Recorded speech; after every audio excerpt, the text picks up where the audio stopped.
Hello friends, എല്ലാവർക്കും പുതിയൊരു വീഡിയോയിലേക്ക് സ്വാഗതം. ഇന്ന് ഏത്തയ്ക്ക ചിപ്സാണ് തയ്യാറാക്കാൻ പോകുന്നത്.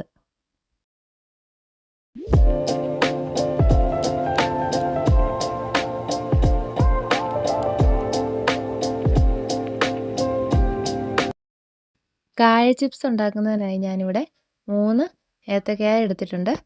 നമുക്കിനി അതിൻ്റെ തൊലിയൊക്കെ ഒന്ന് കളഞ്ഞ് അതൊന്ന് വൃത്തിയാക്കി എടുക്കാം. ഇവിടെ ഞങ്ങളുടെ നാട്ടിൽ ഏത്തയ്ക്ക എന്നാണ് പറയുന്നത്. നിങ്ങളുടെയൊക്കെ നാട്ടിൽ എന്താ ഇനി പറയുന്നത്? ഒന്ന് കമൻറ്റ് ചെയ്യണേ. അങ്ങനെ ഏത്തയ്ക്ക ഇവിടെ നമ്മൾ തൊലിയൊക്കെ കളഞ്ഞ് വൃത്തിയാക്കി എടുത്തിട്ടുണ്ട്. ഇനി നമുക്കൊരു ചട്ടി തീയിലേക്ക് വെച്ച് അത് ചൂടായി കഴിയുമ്പോൾ അതിലേക്ക് ഓയിൽ ഒഴിച്ച് കൊടുക്കുക. ഞാനിവിടെ വെളിച്ചെണ്ണയാണ് ഒഴിച്ച് കൊടുക്കുന്നത്. എണ്ണ നന്നായി ചൂടാകുന്ന സമയം കൊണ്ട് നമുക്ക് കായ വറുത്തതിന് മഞ്ഞ കളറിനായിട്ട് ഒരു മിക്സ് തയ്യാറാക്കാം. അതിനായിട്ട് ഒരു ചെറിയ പാത്രത്തിലേക്ക് കുറച്ച് വെള്ളവും മഞ്ഞൾപ്പൊടി ഉപ്പും കൂടി മിക്സ് ചെയ്ത് വെക്കാം. ഇപ്പോൾ എണ്ണ നല്ലപോലെ ചൂടായിട്ടുണ്ട്. നമുക്കിനി ഒരു സ്ലൈസർ ഉപയോഗിച്ച് കായ സ്ലൈസ് ചെയ്തിടാം. കുറച്ച് സ്ലൈസ് ചെയ്തിട്ട് കൊടുത്തതിന് ശേഷം പെട്ടെന്ന് തന്നെ ഒരു സ്പൂണോ എന്തെങ്കിലും ഉപയോഗിച്ച് അതൊന്ന് ഇളക്കി കൊടുക്കണം, ഒട്ടിപ്പിടിക്കാതിരിക്കാൻ. കുറച്ച് മുമ്പ് തയ്യാറാക്കി വെച്ചിരുന്ന ആ ഒരു മഞ്ഞൾപ്പൊടിയുടെ മിക്സ് നമുക്ക് കുറച്ച് ഇതിലേക്ക് ചേർത്ത് കൊടുക്കാം. മഞ്ഞൾപ്പൊടിയുടെ മിക്സ് ആദ്യമേ തന്നെ നമ്മൾ ചേർത്ത് കൊടുക്കണം, ഇല്ലെങ്കിൽ കുറച്ച് കഴിയുമ്പോഴത്തേനും അതങ്ങോട്ട് മൂത്ത് തുടങ്ങുമ്പോൾ നമ്മൾ ചേർത്ത് കഴിഞ്ഞ് കഴിഞ്ഞാൽ ആ മഞ്ഞൾപ്പൊടി, ഉപ്പ് ഇതൊന്നും ഈ ചിപ്സിൽ പിടിക്കത്തില്ല. ഇപ്പോൾ ചിപ്സ് നല്ലതുപോലെ തന്നെ മൂത്ത് വന്ന് തുടങ്ങിയിട്ടുണ്ട്.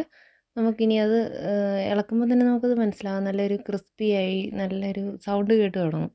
അപ്പോൾ ആ ഒരു സൗണ്ട് കേട്ട് തുടങ്ങുമ്പോൾ തന്നെ നമുക്കത് കോരി മാറ്റാം. കൂടുതലായിട്ട് മൂത്ത് പോയി കഴിഞ്ഞ് കഴിഞ്ഞാൽ ടേസ്റ്റ് ഉണ്ടാകത്തില്ല. 3 ഏത്തയ്ക്ക ഉപയോഗിച്ച് 1/4 കിലോയോളം ചിപ്സ് നമുക്ക് വറുത്തെടുക്കാനായിട്ട് സാധിക്കും. ഞാനിവിടെ ഒരു 2 ട്രിപ്പായിട്ട് വറുക്കുന്നത് മാത്രമേ കാണിച്ചിട്ടുള്ളൂ. ഒരു തവണ കൂടി സ്ലൈസർ ഉപയോഗിച്ച് കായ സ്ലൈസ് ചെയ്ത് കൊടുക്കുന്നുണ്ട്.